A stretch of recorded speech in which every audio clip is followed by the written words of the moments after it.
welcome to my channel. If you're new here, my name is Janice. In today's video, I am so excited for.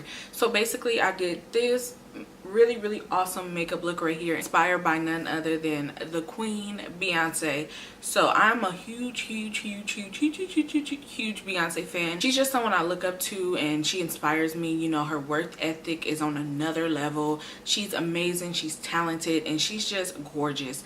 And so I really wanted to do this makeup look inspired by her. This was for the 4 promo, and I chose this because 4 is actually my favorite album by her, and it's actually one of the albums that I think is super underrated by her. I think that it came out really well. I'm so excited for you guys to see this and enjoy this Beyonce 4 era inspired makeup look. Alright, so eyebrows are done and eyelids are primed, so I'm going to go into the ColourPop shadow in the shade Paper Tiger and put that all over my crease. This is going to be like a transition shade for us.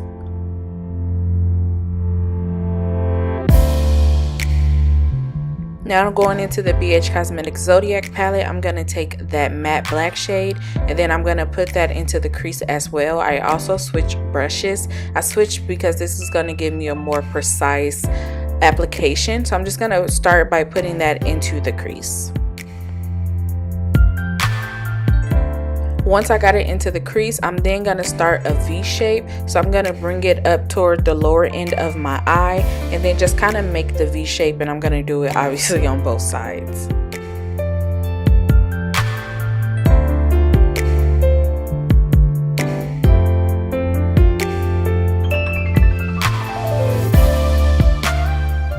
Dipping back into that BH Cosmetics Zodiac palette, I'm going to take this shade called Aquarius. It is like a light gold, but it has this green reflect, and I'm going to put that all over the lid, not going past the black shadow we put on the lower end of it, just kind of going a little bit halfway, and I'm just going to pack this on until it is like full color.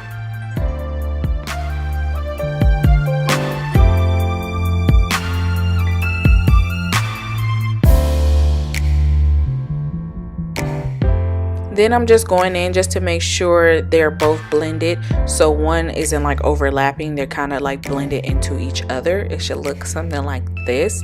Now I'm going to go into my NYX Ultimate Brights palette, and I'm going to take that bright pink shade and I'm going to use this on the brow bone because she did have like a hot pink kind of shade on the brow bone. Going back into that palette, I'm going to take that lilac purple shade just because I felt like that hot pink was a little bit too hot pink, and I kind of wanted to make it more lilac-y, if that makes any sense. Going back into that palette, I'm going to take this mustard yellow shade and begin to blend that out into like the inner corner of my eye. Beyonce had this really pretty yellow shade that was subtle, but it was still there. Then I'm going to reach into my ColourPop shadow in the shade Bratty, and I'm just going to put that on top of that yellow because she did have like this pretty orange like over the top of the yellow, and this is also going to kind of like contour and like chisel out our nose, so it's going to look really pretty in the end. Now going into the Kathleen Lights and ColourPop Dream Street shadow, I'm going to take this matte kind of like turquoise blue shade, and I'm going to put that in my lower lash line only halfway, so like the outer end, and I'm just going to begin to blend that out. Really make sure I'm blending it out really well. Then going back to the BH Zodiac palette, I'm going to take this matte olive green shade and I'm going to go on top of that color we just put down, just to give it a different color and make it just a little bit lighter.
in with the NYX Espresso lip liner, which is just a brown lip liner to start. Then I'm going to use this ColourPop lippy pencil. This is in the shade Dohi, and I'm just kind of putting that on top of where I put the brown shade. And then to gloss it up, I'm going to be using my Revlon lip gloss. This is in the shade Sandstorm. Now Beyonce did have like a really gold lip gloss kind of look, and I didn't have a gold lip gloss, but if you do, use that instead. Then I'm just going to spray my face with the ColourPop All Star Face Setting Spray, and this is what we got going. I had so much fun doing this look. I hope you guys have enjoyed it. I hope you guys love watching it as much as I love filming this. And that's pretty much it. So thank you guys so much for watching, and until my next one, I'll see you guys later. Bye.